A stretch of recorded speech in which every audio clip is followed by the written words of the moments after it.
ನಾವೆಲ್ಲರೂ ಕೂಡ ರಕ್ಷಿತಾ ಅವರಿಗೆ ಕಿಚ್ಚನ ಚಪ್ಪಾಳೆ ಸಿಗೋದನ್ನ ನೋಡಬೇಕು ಅನ್ನೋದು ರಕ್ಷಿತಾ ಅವರ ಅಭಿಮಾನಿಗಳ ಆಸೆ ಆಗಿತ್ತು. ಕೊನೆಗೂ ಆ ಆಸೆ ಈಡೇರಿದ್ದೂ ಆಗಿದೆ. ಆ ಬಳಿಕ ಅವರ ಅಭಿಮಾನಿಗಳಿಗಿದ್ದಂಥ ಒಂದು ಆಸೆ ಬಿಗ್ ಬಾಸ್ ಮನೆಯ ಕ್ಯಾಪ್ಟನ್ ಆಗಿ ರಕ್ಷಿತಾ ಅವರನ್ನ ನೋಡಬೇಕು ಅಂತ. ಇತ್ತೀಚೆಗೆ ಫ್ಯಾಮಿಲಿ ರೌಂಡ್ನಲ್ಲಿ ರಕ್ಷಿತಾ ಶೆಟ್ಟಿ ಅವರ ತಾಯಿ ಬಿಗ್ ಬಾಸ್ ಮನೆಗೆ ಬಂದಾಗಲೂ ಕೂಡ ಇದೇ ಮಾತನ್ನ ಹೇಳಿದ್ರು. ನಿನ್ನನ್ನು ಕ್ಯಾಪ್ಟನ್ ಆಗಿ ನಾನು ನೋಡಬೇಕು, ಕ್ಯಾಪ್ಟನ್ ಆದಾಗ ನೀನು ಏನು ಮಾಡ್ತೀಯ ಅಂತ ನನಗೆ ನೋಡೋ ಕುತೂಹಲ ಇದೆ ಅಂತ ಹೇಳ್ತಾರೆ. ಇದಾದ ಬಳಿಕ ಸಾಕಷ್ಟು ಸಂದರ್ಭದಲ್ಲಿ ರಕ್ಷಿತಾ ಅವರಿಗೆ ಉತ್ತಮ ಸಿಗುವಂಥ ಅವಕಾಶ ಇದ್ರೂ ಕೂಡ ಸ್ಪರ್ಧಿಗಳು ಉದ್ದೇಶಪೂರ್ವಕವಾಗಿ ಅವರಿಗೆ ಉತ್ತಮ ಕೊಡದೇ ಇದ್ದಿದ್ದರಿಂದ ಅನೇಕ ಸಂದರ್ಭದಲ್ಲಿ ಸ್ವಲ್ಪದರಲ್ಲೇ ಅವರಿಗೆ ಉತ್ತಮ ಪಟ್ಟ ಮಿಸ್ ಆಗ್ತಾ ಇತ್ತು. ಪ್ರತಿ ಬಾರಿ ಗೊತ್ತಾಗ್ತಾ ಇತ್ತು ಬೇಕು ಅಂತಲೇ ರಕ್ಷಿತಾ ಅವರಿಗೆ ಉತ್ತಮ ಕೊಡ್ತಾ ಇಲ್ಲ ಅಂತ. ಇನ್ನು ಕ್ಯಾಪ್ಟನ್ ಆಗುವಂಥ ಅವಕಾಶ ಇದ್ದರೂ ಕೂಡ ಸಾಕಷ್ಟು ಸಂದರ್ಭದಲ್ಲಿ ಸ್ಪರ್ಧಿಗಳ ದುರುದ್ದೇಶದಿಂದಾಗಿ ಅವರಿಗೆ ಕ್ಯಾಪ್ಟನ್ ಆಗುವಂಥ ಅವಕಾಶ ಕೂಡ ಕೈ ತಪ್ಪಿ ಹೋಗುತ್ತೆ. ಇನ್ನು ಈ ವಿಚಾರವಾಗಿ ರಕ್ಷಿತಾ ಅವರು ಯಾವತ್ತೂ ಕೂಡ ಪ್ರಶ್ನೆ ಮಾಡದೇ ಇರೋ ಕಾರಣ ಅನೇಕ ಬಾರಿ ಅವರಿಗೆ ಅವಕಾಶಗಳು ಕೈ ತಪ್ಪಿದ್ದೇ ಹೆಚ್ಚು. ಆದರೆ ಇನ್ನೇನು ಬಿಗ್ ಬಾಸ್ ಮುಗಿಯೋದಕ್ಕೆ ಬೆರಳೆಣಿಕೆಯ ದಿನಗಳು ಬಾಕಿ ಇವೆ ಅನ್ನುವಾಗಲೇ ರಕ್ಷಿತಾ ಅವರ ಅಭಿಮಾನಿಗಳ ಒಂದು ಆಸೆ ಈಡೇರಿದೆ. ಈ ವಾರದ ಉತ್ತಮವನ್ನು ರಕ್ಷಿತಾ ಅವರು ಪಡ್ಕೊಂಡಿದ್ದಾರೆ. ಕೊನೆಗೂ ಆ ಮೂಲಕ ಅವರ ಅಭಿಮಾನಿಗಳ ಆಸೆ ಈಡೇರಿದೆ. ಬಿಗ್ ಬಾಸ್ ಮನೆಯಲ್ಲಿ ರಕ್ಷಿತಾ ಶೆಟ್ಟಿ ಅವರ ಸಾಧನೆ ನಿಜಕ್ಕೂ ಮೆಚ್ಚುವಂಥದ್ದೇ.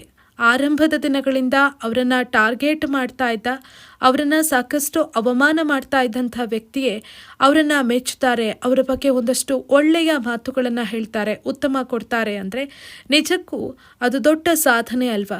ನಮ್ಮನ್ನು ಅವಮಾನಿಸಿದ ವ್ಯಕ್ತಿ, ನಮ್ಮನ್ನು ತೆಗಳಿದ ವ್ಯಕ್ತಿಯೇ ನಮ್ಮನ್ನು ಹೊಗಳೋದಕ್ಕಿಂತ ದೊಡ್ಡ ಸಾಧನೆ ಇನ್ನೇನಿದೆ?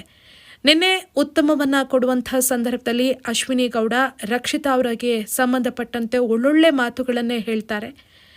ಯಾವುದೇ ಕೆಲಸವನ್ನು ರಕ್ಷಿತಾ ಮಾಡಬೇಕಾದ್ರೆ ಅದನ್ನು ನಿಸ್ವಾರ್ಥವಾಗಿ ಮಾಡ್ತಾಳೆ. ಯಾರಿಗಾದರೂ ಸೇವೆ ಮಾಡಬೇಕು ಅಂದರೆ ಅದನ್ನು ಒಳ್ಳೆಯ ಮನಸ್ಸಿನಿಂದ ಅವಳು ಮಾಡ್ತಾಳೆ. ಇನ್ನು ಅವಳಿಗೆ ಅನ್ನಿಸಿದ್ದನ್ನು ಆಕೆ ನೇರವಾಗಿ ಮಾತಾಡ್ತಾಳೆ ಹೊರತು ಹಿಂದಿನಿಂದ ಮಾತಾಡೋದಿಲ್ಲ.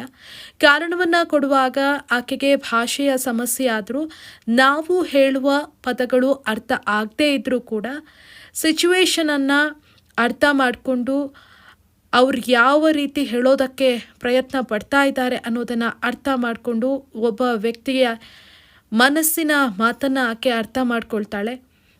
ಒಬ್ಬ ವ್ಯಕ್ತಿಗೆ ಏನು ಹೇಳೋದಿದೆ, ಆತ ಏನು ಹೇಳೋದಕ್ಕೆ ಟ್ರೈ ಮಾಡ್ತಾ ಇದ್ದಾನೆ ಅನ್ನೋದನ್ನು ಭಾಷೆ ಸಮಸ್ಯೆ ಇದ್ದರೂ ಕೂಡ ಆಕೆ ಅರ್ಥ ಮಾಡ್ಕೊಳ್ತಾಳೆ.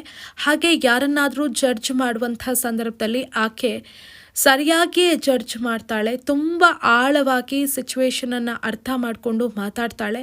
ಅದು ನನಗೆ ತುಂಬ ಇಷ್ಟ ಅನ್ನೋ ಮಾತನ್ನು ಹೇಳಿದ್ದಾರೆ.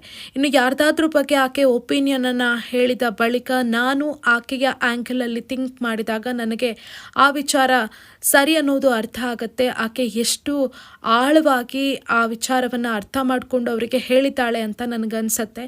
ನಿಜಕ್ಕೂ ಆಕೆಗೆ ನಾನು ಉತ್ತಮ ಕೊಡೋದಕ್ಕೆ ಖುಷಿ ಆಗ್ತಾ ಇದೆ ಅನ್ನೋ ಮಾತನ್ನು ಹೇಳ್ತಾರೆ. ಅಶ್ವಿನಿ ಅವರು ರಕ್ಷಿತಾ ಅವರ ಬಗ್ಗೆ ಈ ರೀತಿಯಾದಂಥ ಮಾತುಗಳನ್ನು ಹೇಳಿದ್ದು ನಿಜಕ್ಕೂ ರಕ್ಷಿತಾ ಅವರ ದೊಡ್ಡ ಸಾಧನೆಯೇ ಸರಿ.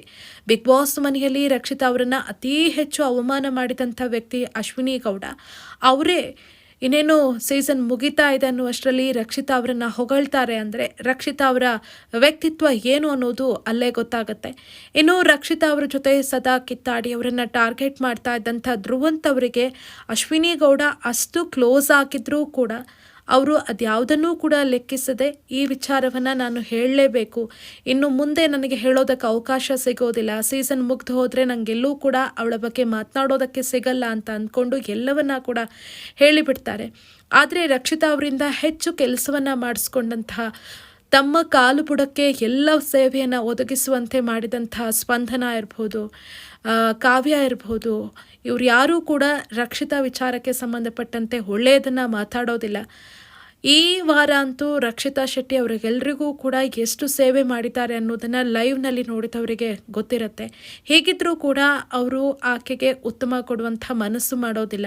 ಆಕೆಯಿಂದ ಏನೆಲ್ಲ ಪ್ರಯೋಜನವನ್ನು ಪಡ್ಕೊಳ್ಬಹುದು ಅದೆಲ್ಲವನ್ನು ಪಡ್ಕೊಂಡು ಕೊನೆಗೆ ಆಕೆಗೆ ಉತ್ತಮ ಕೊಡುವಲ್ಲಿ ದೊಡ್ಡ ಮನಸ್ಸು ತೋರೋದೇ ಇಲ್ಲ. ಹಾಗೆ ನೋಡಿದ್ರೆ ಅಶ್ವಿನಿ ಗೌಡ ಅವರು ಮಾಡಿದ್ದನ್ನು ಮೆಚ್ಚಲೇಬೇಕು. ಮೊನ್ನೆಯಷ್ಟೇ ಧ್ರುವಂತ್ ಬಳಿ ಕೂಡ ಹೇಳಿದ್ರು, ನನಗೆ ಆಕೆ ತುಂಬ ಇಷ್ಟ, ಆಕೆಗೆ ಆಕೆಯ ವಯಸ್ಸಿಗೆ ಮೀರಿದಂಥ ಮೆಚೂರಿಟಿ ಇದೆ, ಯಾವ ಸಂದರ್ಭದಲ್ಲಿ ಯಾವ ರೀತಿ ಮಾತಾಡಬೇಕು ಅನ್ನೋದು ಚೆನ್ನಾಗಿ ಗೊತ್ತಿದೆ, ಆಕೆಯ ಎನರ್ಜಿ ಕೂಡ ಅಷ್ಟೇ ಅದ್ಭುತ ಅನ್ನೋ ಮಾತನ್ನು ಹೇಳಿದರು. ಇದೀಗ ಎಲ್ಲರ ಮುಂದೆ ಅಶ್ವಿನಿ ಗೌಡ ರಕ್ಷಿತಾ ಅವರ ಬಗ್ಗೆ ಒಳ್ಳೆಯ ವಿಚಾರವನ್ನೇ ಹೇಳಿದ್ದು ಅವರ ಅಭಿಮಾನಿಗಳಿಗೆ ಖುಷಿ ಕೊಟ್ಟಿದೆ. ಅದಕ್ಕಿಂತ ಹೆಚ್ಚಾಗಿ ರಕ್ಷಿತಾ ಅವರಿಗೆ ಈ ವಾರದ ಉತ್ತಮ ಸಿಕ್ಕಿರೋದು ಅವರ ಸಂಭ್ರಮವನ್ನು ಇನ್ನಷ್ಟು ಹೆಚ್ಚು ಮಾಡಿದೆ. ನಿಜಕ್ಕೂ ಅದೊಂಥರ ಭಾವುಕ ಕ್ಷಣ ಆಗಿತ್ತು. ರಕ್ಷಿತಾ ಅವರಿಗೂ ಕೂಡ ಉತ್ತಮ ಸಿಗಬೇಕು ಅಂತ ಕಾಯ್ತಾ ಇದ್ದಂಥ ಅವರ ಫಾಲೋವರ್ಸ್ಗಳು ರಕ್ಷಿತಾ ಅವರಿಗೆ ಕೂಡ ಉತ್ತಮ ಸಿಗಬೇಕು ಅಂತ ಅವರ ಫಾಲೋವರ್ಸ್ ಏನು ಕಾಯ್ತಾ ಇದ್ರು, ಅವರ ಆಸೆ ಕೂಡ ಈಡೇರಿದೆ. ಇನ್ನು ಅಶ್ವಿನಿ ಅವರು ರಕ್ಷಿತಾ ಬಗ್ಗೆ ಮಾತನಾಡಿದ್ರ ಬಗ್ಗೆ ನಿಮ್ಮ ಅಭಿಪ್ರಾಯ ಏನು ಅನ್ನೋದನ್ನು ಕಮೆಂಟ್ ಮಾಡಿ. ಹಾಗೆಯೇ ಮತ್ತೊಂದು ವಿಡಿಯೋದೊಂದಿಗೆ ಸಿಗೋಣ. ನಮಸ್ಕಾರ.